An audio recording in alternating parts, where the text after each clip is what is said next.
we move on to talk about Liverpool. So Mohamed Salah, obviously he's been part of this Liverpool team that's breaking barriers this season.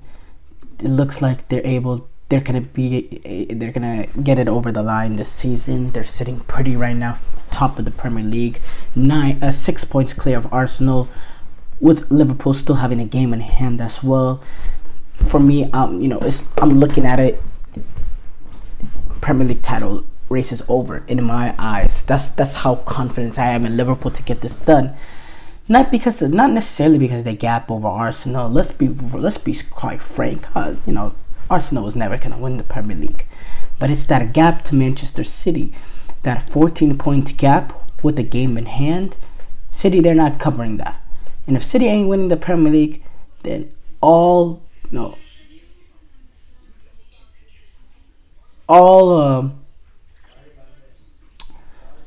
everything is open.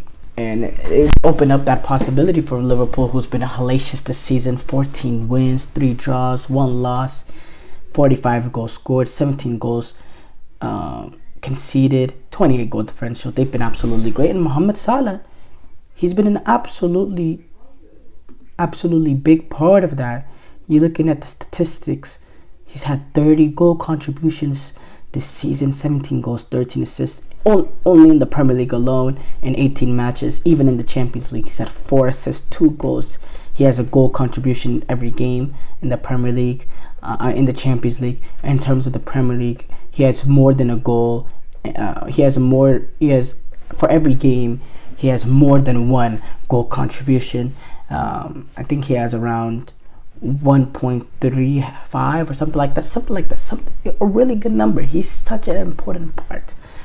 But the big number is that contract, and Liverpool. It seems like Liverpool and Mohamed Salah are far away, and every time Mohamed Salah has an opportunity to, he's always saying, "Oh, this is my last year at the club," or "This is my last season," and obviously a lot of it is the way to put, I guess, public pressure on Liverpool as well to give him the money that he deserves or that he thinks he deserves.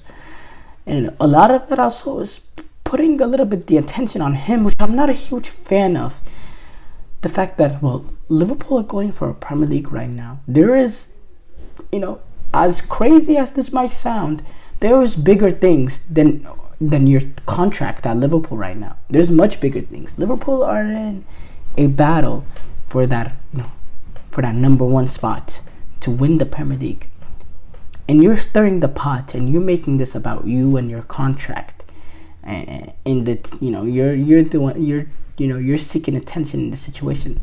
I'm not a huge fan of that, especially when you look at other players in that same situation, Virgil van Dijk and Trent Alexander-Arnold, that are not making these ridiculous comments because they realize there's bigger things at hand, and yeah, that's my big issue with it in terms of Mohamed Salah. Like, obviously though, I understand, I don't know exactly what's going on with the negotiations, and sometimes it can get frustrating when you're not getting what you deserve, or it's not even close. And I'm sure that's what Salah is feeling, and that's probably why it's pushed him to make these comments over and over again throughout this first half of the season.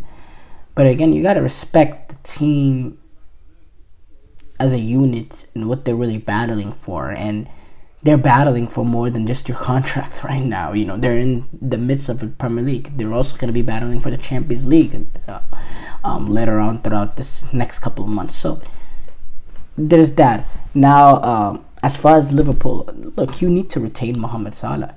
He is your talisman. He is your star, and the reason why I think that front has so much talent and so much depth is because, number one, it starts off with Salah. But if you take out Salah and then you look at that attacking array of lineup and that attacking array of players, you're missing that dynamism. It's with Salah that you're looking at this attacking unit has depth, they have quality, they have star power. It's because of Salah. You know the difference between Salah Luis Diaz, Nunez, Gakpo, Jota, with just Jota, Nunez, Gakpo, Luis Diaz. Completely different. He's just a huge part of that team. Mohamed Salah and Virgil van Dijk, they were two perfect players to bridge the Jurgen Klopp era to the Arne Slot era. And if you lose, any of those two, it just changes the deal. I think both of those two teams will fracture. It fractures either the attacking end if you lose Mohamed Salah, or fractures the defensive cohesion of the team if you take away Virgil van Dijk. I think it's two players that all three of the players are very, very important, I have to say, for them to keep. For Mohamed Salah, everything I've said at this point. Talk about Virgil van Dijk, his presence, his leadership as well, how important he is for that defensive unit, what he's been for Liverpool. And then Trent Alexander-Arnold, the big thing with Trent Alexander-Arnold is, you obviously there's the quality of the right back, the delivery, and all that. We know what we see. But the big thing for me, if you're Liverpool and you're losing Trent Alexander-Arnold, is you're losing someone that came up the ranks. Someone he's a Scouser. He's from the Liverpool area. He came up the ranks at Liverpool. He's been there since he was, a little kid. And to lose a player like that, and then lose him, they're going to lose him. If they lose him, they're going to lose him to Real Madrid. To lose him to your nemesis, your arch nemesis, a team that's taken 2 Champions Leagues away from you in the last couple of years, a team that's beat them in the Champions League in the knockout stages, game in and game out for the last half decade or so. It's a completely different, sort of feel there. So, but us going back to Mohamed Salah, you just can't lose your star. You cannot lose your star, and it comes down to that. But that is the end, guys. Obviously, as I said earlier on, this was my final show. Again, I just want to say I'm so thankful for everything. I'm so thankful for the opportunity to do this, to speak to y'all. It's just been a great experience. And overall, thank you guys for tuning into the GSMC Dead Ball Sports Podcast, presented by the GSMC Sports Network. Your support means a lot to us, so please remember to subscribe to the show and leave a positive review. It really does make a difference. We also invite you to follow us on Facebook, Twitter, TikTok, and Instagram for more content and updates. So thank you once again, and have a wonderful, wonderful day.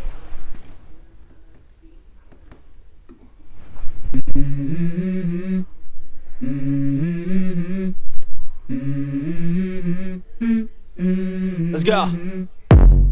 I wake up to a little bit of drool on my pillow, feel like it's gonna be a bad day. Yeah, I'm tired of shit, and the coffee ain't hit yet, damn, ain't that great. I don't wanna go